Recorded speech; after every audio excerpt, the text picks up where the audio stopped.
నమస్తే. తెలంగాణ పార్లమెంట్ ఎన్నికలకు సంబంధించి 17 స్థానాల్లో 3 పార్టీలు కాంగ్రెస్, బీజేపీ, బీఆర్ఎస్ ఎంతో ప్రతిష్టాత్మకంగా తీసుకున్నాయి. టార్గెట్ 15 అనేమో కాంగ్రెస్ అంటుంది, టార్గెట్ 12 అనేమో బీజేపీ అంటుంది. మేము 10 స్థానాల్లో గెలుస్తామనేమో కేసీఆర్ గారు చెప్తున్నారు.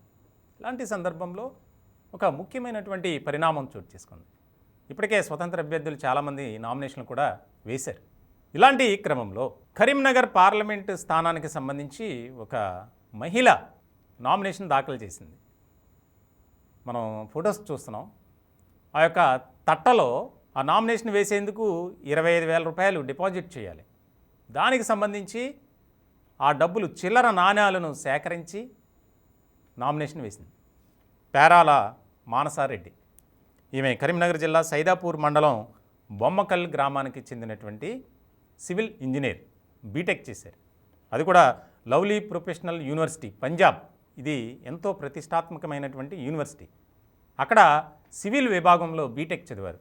చిన్నతనంలోనే తండ్రి చనిపోయారు. రైతుగా ఆయన ఆర్థికపరమైనటువంటి ఇబ్బందులతో ఆత్మహత్య చేసుకున్నారు. అప్పటి నుంచి మానసారెడ్డిలో ఒక రకమైనటువంటి కసి, ఈ ప్రజాస్వామ్య వ్యవస్థలో నేను ఒక మంచి పని చేయాలి, ఒక రకమైనటువంటి మార్పు తీసుకురావాలి అనే దిశగానే అడుగులు వేస్తూ వచ్చారు. ఇలాంటి క్రమంలో ఆమెకు ఎన్నో కంపెనీల్లో లక్షల రూపాయల జీతంతో ఉద్యోగాలు వచ్చాయి. కానీ ఉద్యోగానికి వెళ్ళాల. స్వచ్ఛంద సేవా సంస్థల్లో పనిచేస్తూ ఎంతోమంది చదువుకునే విద్యార్థులకు, పేదలకు ఆర్థిక సహాయంతో పాటు అనేక రకాలుగా సహకరించింది మానసారెడ్డి.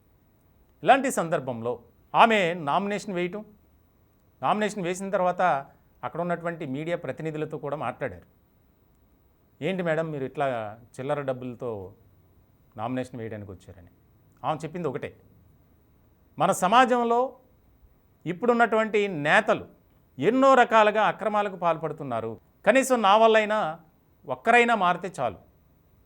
ఎందుకనంటే మనం చూస్తున్నాం, మహిళలపై జరుగుతున్నటువంటి లైంగిక దాడులు కావచ్చు, అనేక రకాల వేధింపులు కావచ్చు, అటు అన్ని రంగాల్లో ఇదే రకమైనటువంటి పరిస్థితి ఏర్పడింది.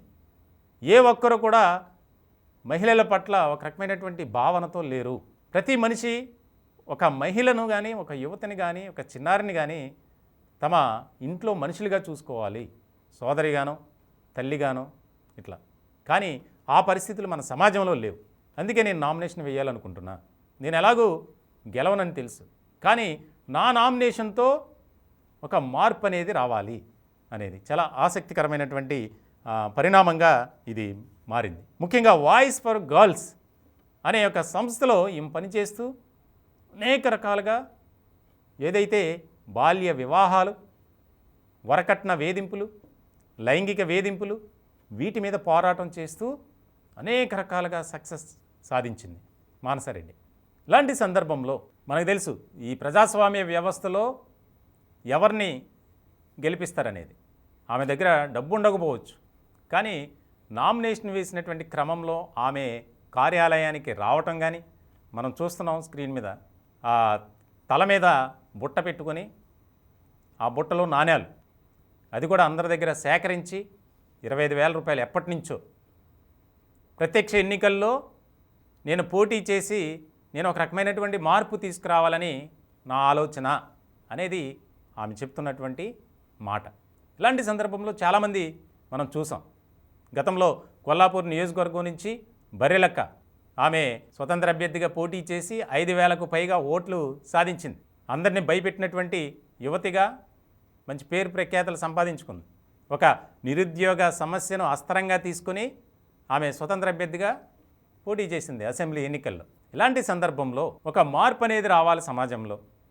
రాష్ట్రంలో జరుగుతున్నటువంటి అరాచకాలు కానీ, మహిళలపై జరుగుతున్నటువంటి దాడులు కానీ, ఈ బాల్య వివాహాలు కానీ, లైంగిక దాడులు కానీ, వీటన్నిటినీ రూపుమాపాలంటే ప్రతి మహిళ నడుం బిగించాలి.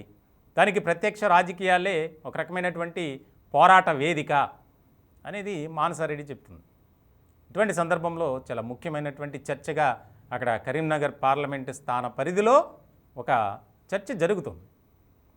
ఇలాంటి క్రమంలో రాజకీయ వ్యవస్థలో మార్పులు తీసుకురావాలి అనే దిశగానే నేను నామినేషన్ వేయడానికి కారణం.